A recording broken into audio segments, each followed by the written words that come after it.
Le président du Faso est de retour au Burkina après 3 jours de visite en France. Roch-Marc Christian Kaboré a enchaîné les entretiens à Paris avec les autorités françaises et des institutions internationales. Une visite de travail dominée par les questions sécuritaires et de développement. Premier bilan à chaud dans ce journal. Affaire des parcelles de Ouaga 2000, Yacouba Isaac Zida consent à rendre les terrains au cœur de la polémique. Information révélée à l'issue du Conseil des ministres aujourd'hui, un conseil qui a décidé de l'augmentation du nombre de recrutements au concours professionnel et direct 2016. Tous les détails dans ce journal. La situation en Libye toujours aussi préoccupante. Selon le chef des forces américaines en Afrique, l'État islamique a doublé ses effectifs dans le pays en 1 an, même si le groupe peine toujours à s'ancrer. Pendant ce temps, le gouvernement d'union nationale soutenu par les Nations Unies tente de s'implanter à Tripoli. Voilà pour la une de ce journal. Mesdames et messieurs, bonsoir et bienvenue.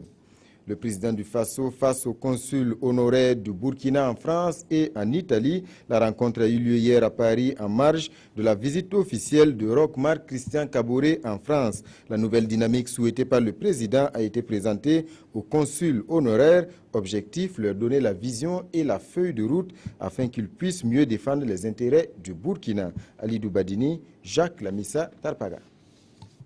Autour de la table, les consuls du Burkina Faso en France et en Italie, une séance de travail avec le président Roch-Marc Christian Kaboré. Il s'agit d'informer d'abord ces représentants du pays et de les amener à vendre au mieux la destination Burkina partout où ils sont. Le chef de l'État a donné l'occasion aux consuls honoraires d'obtenir le maximum d'informations sur ce qui se passe actuellement dans notre pays. Ce qui doit leur permettre évidemment d'être eux-mêmes suffisamment outillés pour accompagner tous ceux qui veulent aller investir au Burkina Faso, ceux qui veulent des visas, ceux qui sont préoccupés en particulier par des questions de sécurité. Et à cet égard, évidemment, les ministres qui accompagnent le chef de l'État ont contribué aussi à apporter des informations. Il y a des sujets particulièrement intéressants concernant la nouvelle façon de concevoir le développement, souvent en faveur des plus démunis. On n'oublie pas les agriculteurs, on pense aux gens plus humbles et c'est une vision différente qui, pour ma part, me donne tout à fait satisfaction. D'autre part, on a parlé de la sécurité. Il est bien nécessaire de faire entendre aux différents visiteurs qu'ils peuvent venir au Burkina, que c'est un pays qui est resté un pays des hommes intègres. Les consuls du Burkina venus à cette rencontre repartent ainsi imprégnés de toute la nouvelle vision politique, économique et sociale du président du Faso. Le président du Faso qui a regagné Ouagadougou hier dans la nuit au terme de 3 jours de visite en France. 72 heures au cours desquelles Roch-Marc Christian Kaboré a multiplié les rencontres avec les autorités françaises, le président Hollande, le premier ministre Valls, le ministre de l'Intérieur et le président de l'Assemblée nationale. Des entretiens dominés par les questions de sécurité et de développement. Le président du Faso affiche sa satisfaction. Nous avons eu l'opportunité d'avoir un échange avec tous les premiers responsables de la France. Et discussions au cours desquelles des questions importantes se sont invitées, comme les questions de sécurité que nous avons pu discuter, pour non seulement demander toujours l'assistance en termes de formation, je dirais, de nos unités orienté dans le sens de la lutte contre le terrorisme d'une part. Ça a été une occasion pour nous également de clarifier la question du GIGN et notamment du déploiement du GIGN tel qu'il a été dit sur RFI, non seulement pour encore protester contre ces méthodes un peu cavalières de donner l'information, mais permettre également de bien préciser qu'il s'agit de 2 éléments du GIGN qui devraient venir pour appuyer nos forces de sécurité en termes de formation et en termes également de renseignement. Nous avons également discuté des questions économiques. Comme vous l'avez constaté, on a signé une convention de 30 millions d'euros qui doivent permettre de renforcer les capacités en eau d'une part, mais également d'assainissement dans les villes de Ouaga et Bobo. Et nous avons discuté également de la nécessité que la France soit également notre parole au niveau de l'Europe pour faire en sorte que nous puissions bénéficier des aides budgétaires qui vont nous permettre de boucher le déficit budgétaire que nous connaissons aujourd'hui. À ce niveau, ils ont pris un engagement eux-mêmes de contribuer déjà au niveau de la France, au niveau de l'aide budgétaire, restant à définir donc entre les deux parties. Nous avons enfin eu l'opportunité de rencontrer également le Premier ministre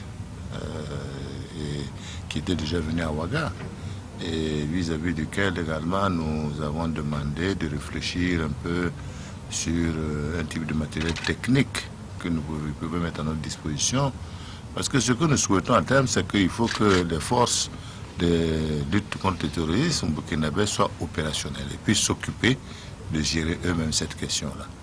Et il y a une mission qui doit venir d'ici la fin du mois pour évaluer avec la gendarmerie et la police qu'est-ce qu'ils peuvent faire effectivement pour appuyer ces unités-là sur le plan matériel et leur permettre d'assurer avec beaucoup plus d'efficacité leur mission.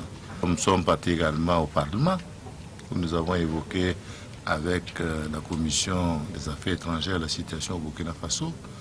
Et ça a été quand même un moment important parce qu'il s'agit de rassurer qu'aujourd'hui la destination Burkina Faso est une destination qui est sécurisée et que ce soit les hommes d'affaires que nous avons rencontrés, que ce soit le parlementaire, nous avons montré que le Burkina Faso est aujourd'hui en marche vers son développement et a besoin des investisseurs français qui, en lien avec des investisseurs burkinabés dans une sorte de joint venture, vont permettre de créer des richesses, des entreprises, de créer des emplois pour appuyer le développement économique et social du Burkina Faso.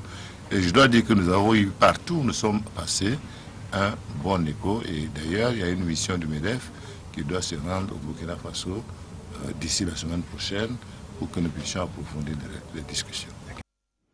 Des rencontres également avec les premiers responsables d'institutions comme l'UNESCO et la francophonie.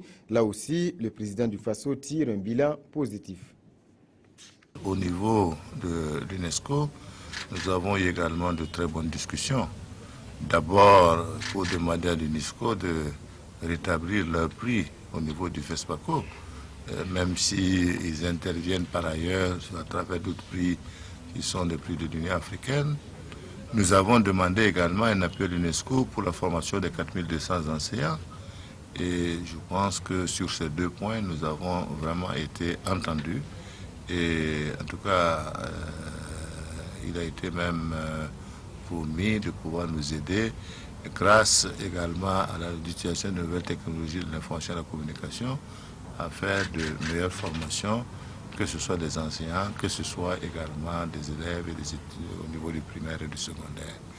Et au niveau de l'OIF, là également, nous avons eu des discussions qui sont tout à fait intéressantes, puisque autant le gouvernement français souhaite aider au niveau, je dirais, de l'ANR, notamment l'Agence nationale de renseignement, autant également, je dois dire qu'au niveau de l'OIF, ils souhaitent nous aider dans la mise en œuvre du Haut Conseil de la réconciliation et de l'unité nationale.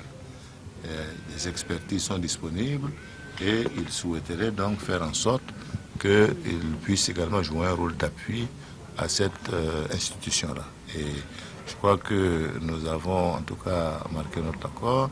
Nous ne manquerons pas de dire au président du Hcrun que cette possibilité existe et qu'il faut que nous puissions l'exploiter pour le bien en tout cas de la réconciliation et de l'unité nationale dans notre pays. Voilà des propos recueillis par nos envoyés spéciaux Ali Doubadini et Jacques Lamissa Tarpaga. Roch-Marc Christian Kabouré qui a présidé aujourd'hui le traditionnel Conseil des ministres. Parmi les dossiers examinés, les concours professionnels et directs 2016, le barrage de Samandeni, mais aussi l'affaire des parcelles qui met en cause l'ex-premier ministre Yacouba Isaac Zida et son épouse. Le point avec Paul-David Bambara et Marguerite Douagneau. Prévu pour une durée de réalisation de 3 ans et demi, le programme de développement intégré de la vallée de Samandeni est toujours en chantier plus de 6 ans après le lancement des travaux. Le Conseil des ministres recommande une amélioration de la gouvernance à travers un réajustement des effectifs techniques et une reprise du dialogue avec toutes les parties prenantes pour une mise en œuvre effective du programme Samandeni d'ici à 2017. C'est absolument important que les populations affectées puissent trouver leur compte et qu'il y ait une collaboration et un dialogue avec toutes les parties prenantes au niveau du barrage et à tous ceux qui sont installés autour du barrage. Le Conseil a recommandé l'actualisation du chronogramme d'exécution de la phase 1 de ce projet, afin que absolument on en finisse avec ce projet qui crée un espoir important. Et l'affaire dite de parcelle de Ouaga 2000 qui implique l'ancien Premier ministre Yacouba Isaac Zida et son épouse a fait l'objet d'une communication orale en Conseil des ministres. Il s'agit de parcelles de 7000 m² et de 16 000 m² qui auraient été acquises au titre de la Fondation Zida pour le Burkindi. Les intéressés ont décidé, l'ex-premier ministre Zida et son épouse, de renoncer volontairement à l'attribution de ces parcelles-là sous réserve que les avances qui avaient été payées sur la base de la minoration du prix du mètre carré leur soient intégralement remboursées. Le Conseil a également décidé que l'ASE fera un audit sur toutes les attributions de parcelles de la zone de Ouaga 2000. De l'emploi, il en a été question également à cette hebdomadaire réunion du gouvernement. Et 2016 devrait voir une amélioration de l'offre d'emploi au Burkina Faso d'au moins 17% par rapport à l'année dernière. Le gouvernement a décidé de mettre en compétition 24 000 postes donc, par rapport à 20 000 l'année dernière. Et donc cela traduit un effort, un nouvel effort qui est fait pour accroître l'offre d'emploi en faveur des jeunes, des diplômés. Le dispositif pour les concours devrait être enclenché d'ici au 20 avril prochain. L'affaire des parcelles de Ouaga 2000, justement, le balai citoyen livre sa lecture. Maître Hervé Kam et ses camarades insistent sur la nécessité de mener un audit intégral. D'une manière générale, le mouvement a livré son appréciation des 100 jours du président du Faso à la tête du pays. Et selon lui, le nouveau régime peine encore à prendre ses marques. Salifou Belem et Mounira Kéré. Le mouvement Le Balai citoyen livre sa lecture de la situation nationale. Pour le bilan des 100 jours au pouvoir du président Roch-Marc Christian Kabouré, le mouvement note une illisibilité dans les actions de gouvernance et une tendance à la remise en cause du principe de la séparation des pouvoirs. Cette velléité de remise en cause de l'indépendance de la justice s'est manifestée encore lors de la conférence de presse du président Roch Kabouré le 3 avril dernier à Bobo-Dioulasso, lorsqu'il se plaint que l'institution judiciaire ne l'a pas informé avant de délivrer les mandats d'arrêt. Les affaires dites de deal de parcelles de Ouaga 2000 étaient également au menu de cette conférence. Le Balai citoyen demande un audit des lotissements en général et plus spécifiquement pour le cas de Ouaga 2000. Les personnes qui détiennent des parcelles et des immeubles dans cette partie de la capitale doivent pouvoir justifier les revenus qui leur ont permis de les acquérir. Sur la question des Kogluego, le mouvement estime qu'un encadrement des membres de ce groupe d'autodéfense s'impose. Pour le Balai citoyen, l'heure n'est plus de se positionner en pour ou anti-Kogluego, mais à leur nécessaire et indispensable encadrement pour qu'ils servent la loi, le droit et le Faso. Le Balai citoyen note en revanche avec satisfaction la mise en œuvre de la gratuité des soins pour les femmes enceintes et les enfants de moins de 5 ans. À présent, un coup d'œil sur le carnet d'audience du Premier ministre Paul Kabatieba a reçu hier une délégation du Fonds mondial venue présenter ses actions dans le domaine de la santé. Entretien également avec une délégation du Comité international de la Croix-Rouge. Compte rendu, Jean Zongo, Roger Kam et Ismaël Diloma Sirima. Après ces poignées de main, les échanges entre le Premier ministre et la délégation du Fonds mondial se sont axés sur les enjeux en matière de santé, ainsi que sur les investissements du Fonds mondial prévus dans ce sens. Il est très important de retenir un chiffre, c'est celui des investissements courants. 117 millions d'euros sont investis dans le cadre de la réponse au VIH, à la tuberculose, au paludisme, mais également dans le cadre du renforcement des systèmes de santé burkinabés pour la période 2015-2017. À la suite, une délégation du Comité international de la Croix-Rouge est venue exposer à Paul Kabatieba une partie des activités qu'il mène au Burkina Faso. Et le CICR travaille dans les prisons pour visiter des détenus arrêtés pour des raisons de sécurité. Et à la fin de ces visites, il fait un rapport confidentiel aux autorités, ce que nous avons fait à la fois aux autorités de la justice militaire et aux autorités officielles. Également, la délégation du Comité international de la Croix-Rouge dit se réjouir de la collaboration avec les autorités, les forces de l'ordre ainsi qu'avec la population. C'est désormais l'une des grandes obligations des partis politiques, rendre compte de la gestion des fonds publics alloués pour les campagnes. Les municipales sont en vue et le ministère de l'administration territoriale ne compte pas transiger pour s'assurer du respect de cette obligation. Il a réuni les mandataires des partis politiques pour leur présenter le canevas type du rapport financier à établir pour justifier les dépenses de campagne. Issa Kafando et Aboubakar Sayon. Ils détiennent le cordon de la bourse des partis politiques et des regroupements d'indépendants. Cette formation est destinée à leur donner les méthodes de gestion de la subvention de l'État dans le strict respect de l'orthodoxie financière et comptable.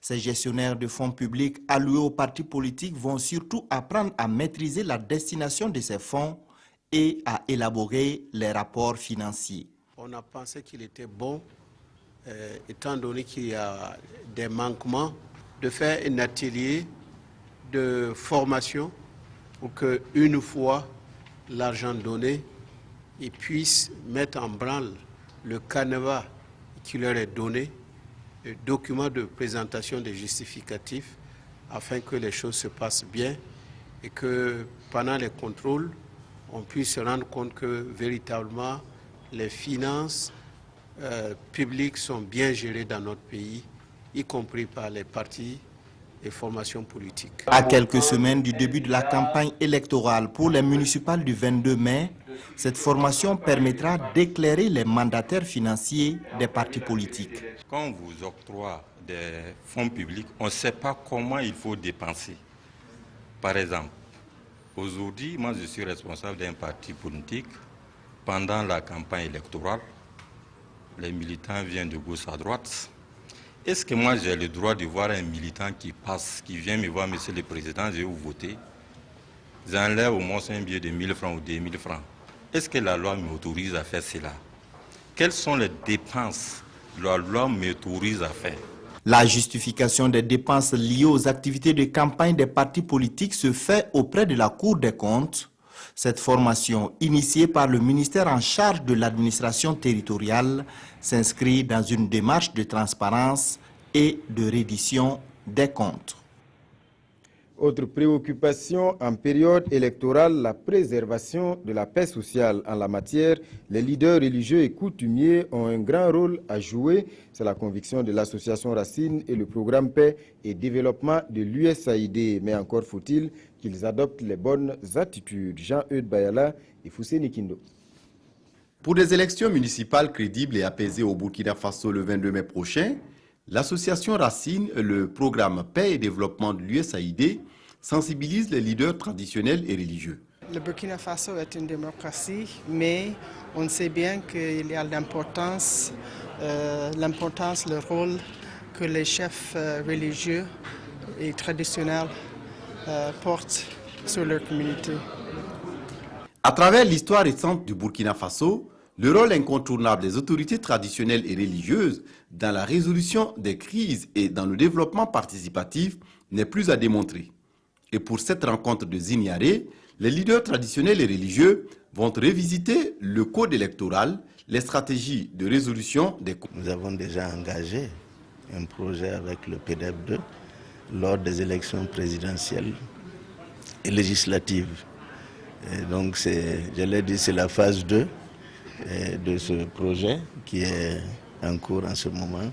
L'association Racine est une structure de la société civile qui travaille pour la réhabilitation et la promotion des traditions orales.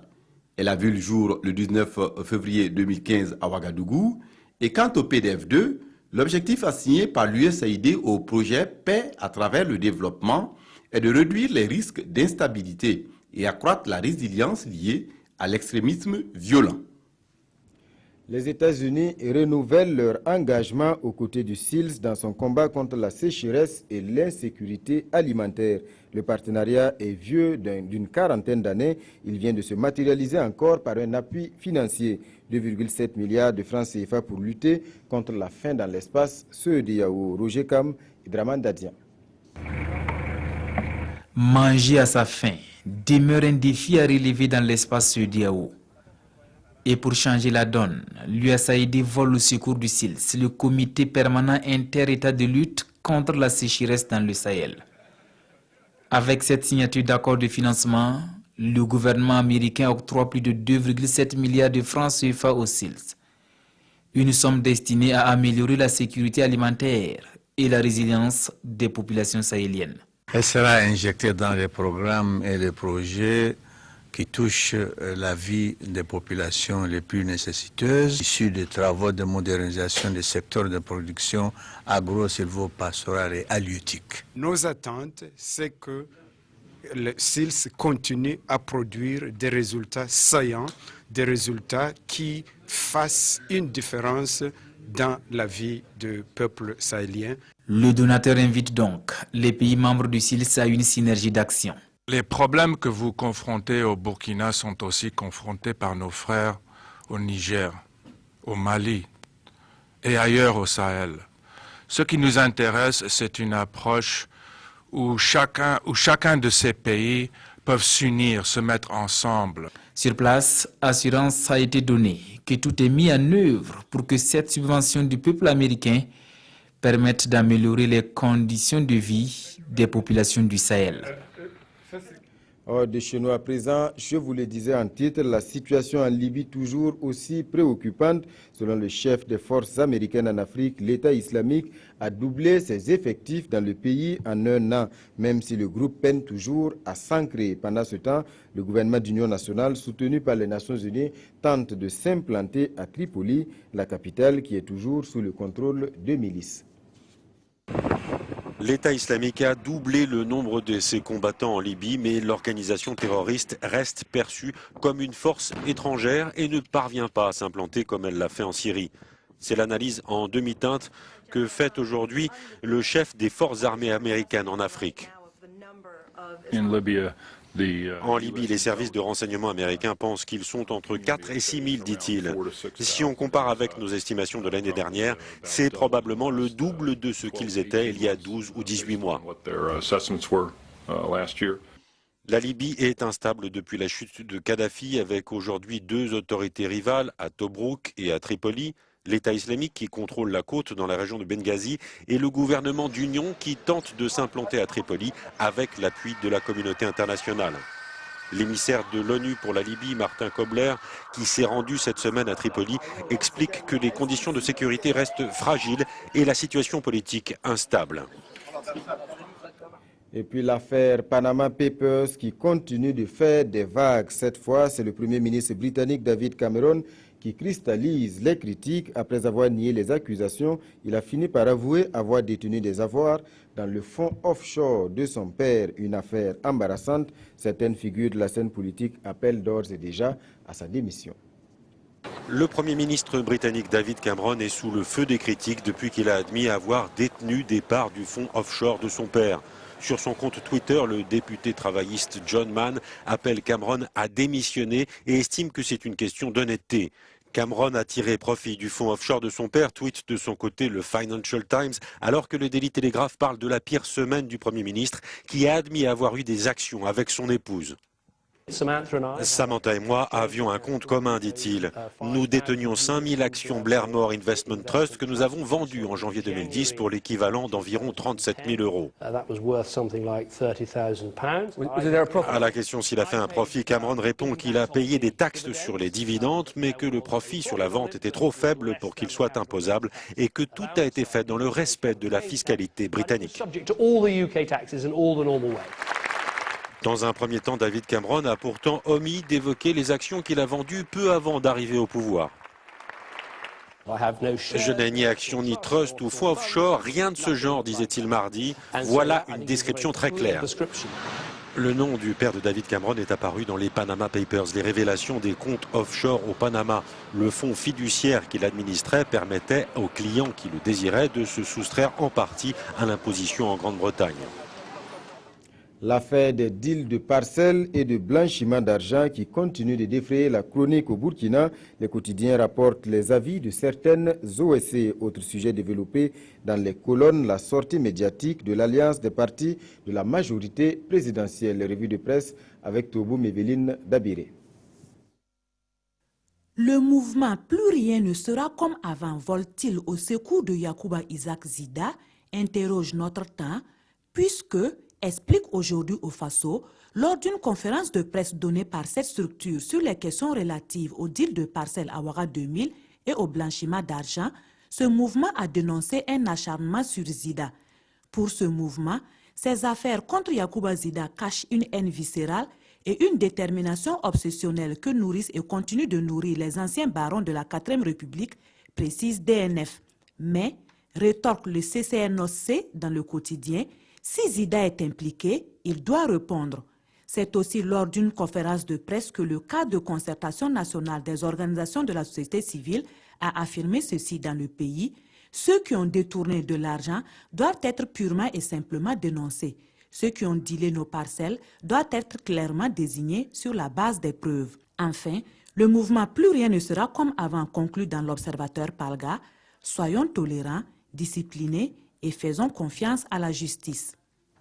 Autre sujet analysé par les quotidiens, c'est le point de presse donné par l'Alliance des partis et formations politiques de la majorité présidentielle. Pour l'Alliance, le bilan des 100 jours de gestion du président Roch-Marc Christian Kaboré à la tête de l'État est satisfaisant, rapporte le pays. Dans l'Express du Faso, Salif Diallo explique cette lenteur reprochée au président du Faso dans la mise en œuvre de son programme par le fait que le président veut aller avec le peuple. En plus, ajoute-t-il dans le pays, le président Roch et son gouvernement n'ont jamais dit qu'ils étaient des magiciens pour résoudre d'un coup tous les problèmes des Burkinabés. Voilà, mesdames et messieurs, c'est la fin de ce journal. Merci pour votre attention. Tout de suite à 21 h, votre magazine des sports. Passez un bon début de week-end en compagnie des programmes de la télévision du Burkina.